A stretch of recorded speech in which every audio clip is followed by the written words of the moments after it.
Now, just to address a common question regarding what's the time commitment on these workshop and working groups, short answer is as much as you're willing to put in.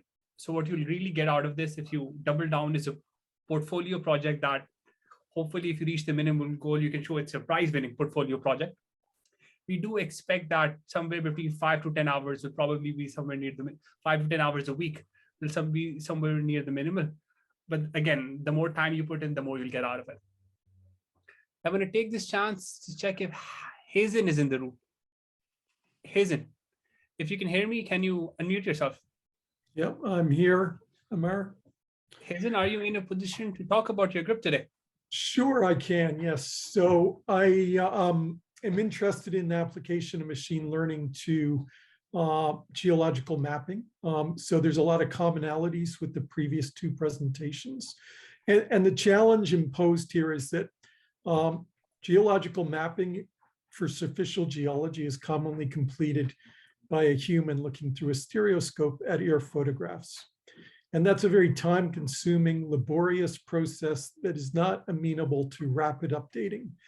And under current climate change scenarios and extreme precipitation events, there's a need to be able to update superficial geological mapping in a much more timely fashion.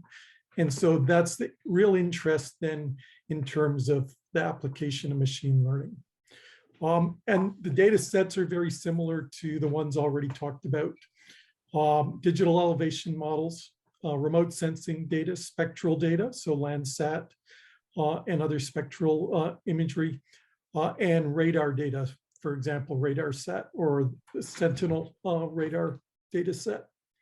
And the fusion of that data to identify different aspects of the landscape. And the landscape can be broken down into material types. You may commonly think in terms of soil types, but more generally, thicker and older superficial geology deposits, and also landforms.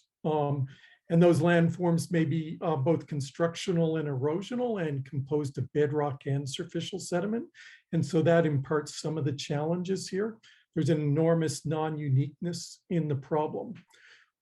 And spectral data, much like air photographs, are strongly influenced by both land cover, which Fraser talked about, and humidity, which is partly constrained by vegetation type, but also by the nature of soils and underlying superficial sediment.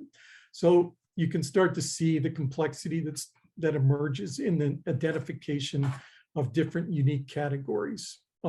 But hopefully, one of the things that we can do is the integration of terrain indices with spectral data and potentially radar data to better identify those different unique categories.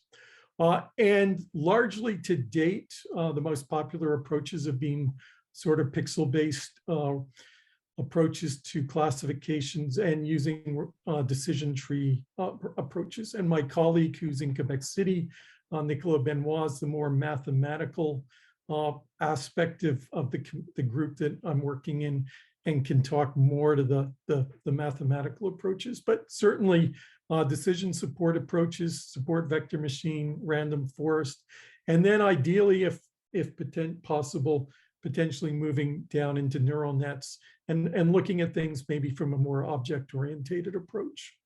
And I think I can probably leave it there. Thanks. Thank you very much, Hazen.